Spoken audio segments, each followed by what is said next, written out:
ආයිබෝන් යාළුවනේ IQ 132 වෙනි ගැටලුවයි අපි අද සාකච්ඡා කරන්නේ. අරන් ඇවිල්ලා තියෙන්නේ ඔරලෝසු ආශ්‍රිත ගැටලුවක්. ඉතින් අපි ගාන කියවලා බලමු. නිමල්ගේ ඔරලෝසුවේ සෑම පැයකදීම විනාඩි 5ක් වැඩියෙන් ගමන් කරනවලු. 2023 3.31 දින පෙරවරු 8ට ඔරලෝසුවේ නිවැරදි වෙලාව පෙන්වුවේ නම් නැවත ඔරලෝසුවේ නිවැරදි වෙලාව පෙන්වීමට දින කීයක් ගත වේද කියලා අපෙන් අහනවා. හරි. විනාඩි 5ක් වැඩියෙන් යන කතාවක් තමයි කියන්නේ. හරි. ඉතින් අපි ගාන සාකච්ඡා කරන්න කලින් මතක් කරනවා අපේ මේක PDF එක මිලදී ගන්න 071 521 519ට WhatsApp පණිවිඩයක් දෙන්න. රජයේ ඕනම තරඟ විභාගයකට අදාළ වෙන විදිහට ප්‍රශ්න 250ක PDF එකක් තියෙනවා කෙටිකම සමග. ඒකත් මතක් කරන ගමන් අපි යනවා මේ ගාන හදන්න. ඒතර බලන්න නිමල්ගේ ඔරලෝසුවේ සෑම පැයකට විනාඩි 5ක් වැඩියෙන් යනවලු. අපි බලමු දැන් පෙරවරු 8ටනේ හරි වෙලාව පෙන්වන්නේ. ආයේ නිමල්ගේ ඔරලෝසු වෙලාව ආයේ 8 කියලා පෙන්වුවොත් එහෙම ඒක තමයි හරි වෙලාව නේද? අපි ඒ කියන්නේ සාමාන්‍යයෙන් 8ට උදේ 8 වෙද්දී නිමල්ගේ ඔරලෝසුවෙත් ආයෙත් 8යි නම් වෙලාව. අන්න ඒක තමයි නිවැරදි වෙලාව. හරි.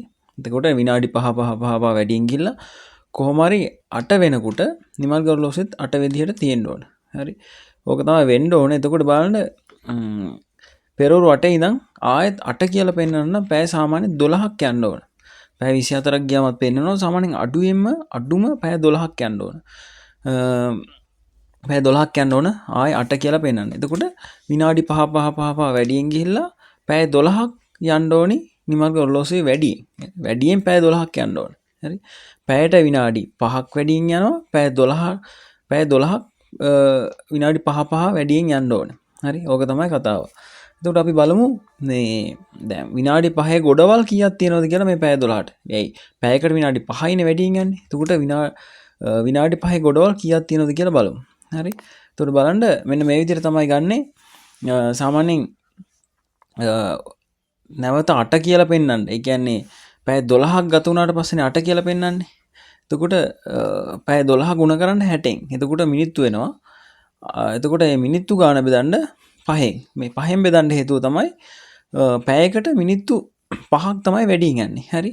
එතකොට පැය 12 මිනිත්තු කරගන්න අපි 60න් ගුණ කරනවා. 12 60න් ගුණ කරනවා.